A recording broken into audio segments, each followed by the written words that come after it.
ഇനി അല്പസമയത്തുള്ള നാമനിർദ്ദേശ പത്രിക കൊടുക്കുകയാണ്. അടുത്ത പ്രചാരണം അടുത്ത ഘട്ടത്തിലേക്ക് പോവുകയാണ്. തെരഞ്ഞെടുപ്പിന്റെ പ്രചരണത്തിന്റെ ആദ്യഘട്ടം അത് പൂർത്തിയായി. ഇനിയിപ്പം അവസാനത്തെ 3-4 ആഴ്ചയാണ്. തീർച്ചയായിട്ടും ഈ സമയങ്ങളിൽ നമ്മൾ കൂടുതൽ മുന്നേറും. ഇവിടെ തീർച്ചയായിട്ടും വിജയിക്കുമെന്ന് തന്നെയാണ് എന്റെ വിശ്വാസം. പ്രധാനമന്ത്രി നേരിട്ടെത്തിയാണ് പ്രചാരണത്തിന് തുടക്കം കുറിച്ചത്. അതിന്റെ ആവശ്യം അടുത്ത ഘട്ടത്തിൽ ദേശീയ നേതാക്കളടക്കം മണ്ഡലത്തിലേക്ക് എത്തും എന്നുള്ള ഒരു വിലയിരുത്തൽ എങ്ങനെയാണ് അതിനെ ഒന്ന് വിലയിരുത്തുന്നത്? അടുത്ത ഘട്ടത്തിലുള്ള പ്രചാരണത്തിൽ നിരവധി സംസ്ഥാന ദേശീയ നേതാക്കൾ ഇവിടെ വരും. കഴിഞ്ഞ 10 വർഷം NDA സർക്കാർ ചെയ്ത കാര്യങ്ങൾ, ഇനി അടുത്ത 5 വർഷം ചെയ്യാൻ പോകുന്ന കാര്യങ്ങൾ, ഇതെല്ലാം ഇന്ത്യൻ ജനതയ്ക്ക് വളരെ വ്യക്തമായി അറിയാം.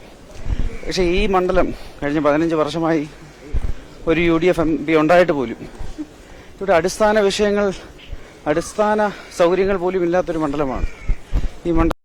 5 വർഷമായ ഒരു MP ഉണ്ടായിട്ട് അതിൽ ആദ്യത്തെ 5 വർഷം ഡോക്ടർ മൻമോഹൻ സിംഗിന്റെ UPA സർക്കാരും ശ്രീ ഉമ്മൻചാണ്ടിയുടെ UDF സർക്കാരും എല്ലാം ഉണ്ടായിരുന്നൊരു സമയമായിരുന്നു.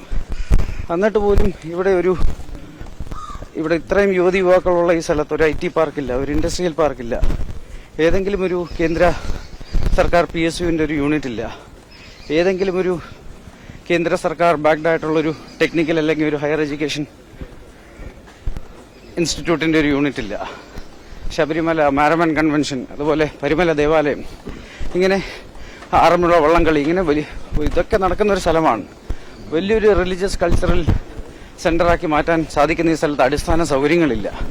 അപ്പോൾ ഇതെല്ലാം മാറാൻ ഇവിടെ ശ്രീ നരേന്ദ്രമോദിജിയെ പ്രതിനിധീകരിക്കുന്ന ഒരു റെപ്രസെന്റേറ്റീവ് ഇവിടെ വളരെ അത്യാവശ്യമാണ്. ഈ നാടിന്റെ വികസനത്തിനും അവസരങ്ങൾക്കും വേണ്ടി, ഇവിടെ കൂടുതൽ അടിസ്ഥാന സൗകര്യങ്ങൾക്ക് വേണ്ടി, കേന്ദ്ര പദ്ധതികൾക്ക് വേണ്ടി ഇവിടെ ജനങ്ങൾ എനിക്ക് വോട്ട് ചെയ്യുമെന്ന് എനിക്ക് തീർച്ചയായിട്ടും വിശ്വാസമുണ്ട്.